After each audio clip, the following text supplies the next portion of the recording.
अब क्या करें, प्रधानमंत्री का मन देश में लगता ही नहीं है, इसीलिए वो हर दूसरे तीसरे दिन झोला उठा करके विदेश यात्रा पर निकल जाते हैं। वहां जाते हैं, वहां पर ढोल बजाएंगे, नगाड़े बजाएंगे, लोगों के साथ तस्वीरें खिंचवाएंगे, कछुए के साथ खेलेंगे, बतख को पकड़ेंगे और वहां के व्यंजनों का आनंद उठाएंगे। अब क्या है कि अगर भारत पे रहेंगे, आए दिन कहीं पेपर लीक के लिए प्रोटेस्ट हो रहा है, कहीं एथलीट प्रोटेस्ट कर रहे हैं, कहीं किसान प्रोटेस्ट कर रहे हैं, बेरोजगार रोजगार के लिए प्रोटेस्ट कर रहे हैं। इतने प्रोटेस्ट देख के अब मोदी जी का भारत में मन नहीं लगता है। उन्हें विदेश यात्रा इतनी प्रिय है कि हर दूसरे तीसरे दिन अपने जहाज में बैठ करके चले जाते हैं। और वैसे भी मोदी जी ने पहले ही ये बोल दिया था कि वो तो फकीर आदमी हैं। अब क्या करें, उनकी फकीरी जा ही नहीं रही है ना, प्रधानमंत्री के पद में तो बैठा दिया गया है।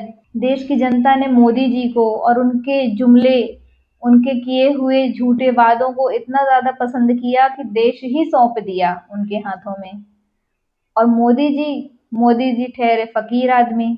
जब मन होता है झोला उठा के कभी यहाँ चले गए, कभी वहां चले गए, कभी इसके साथ फोटो खिंचा रहे हैं, कभी उसके साथ फोटो खिंचा रहे हैं।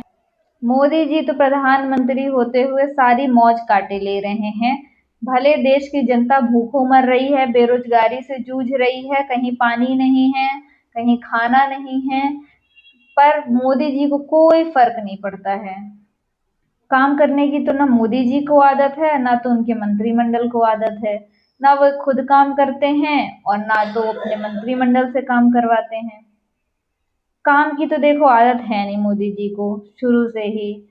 तो ना तो वो खुद काम करते हैं और ना तो अपने मंत्रिमंडल में से किसी मंत्री से काम करवाते हैं। सब के सब मौज काट रहे हैं बस।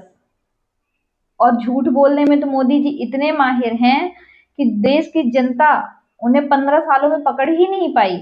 और अगर कभी थोड़ा बहुत पकड़ भी लिया तो मोदी जी थोड़ा बहुत रो करके बात को इधर उधर घुमा करके निकल लिए। अब मेलोडी का पैकेट लेकर के बताइए इटली चले गए। अब ये किसी जिम्मेदार प्रधानमंत्री की तो निशानी नहीं है, पर हमारे मोदी जी को जिम्मेदारियां उठाने का शौक नहीं है, उन्हें आदत नहीं है इन चीजों की।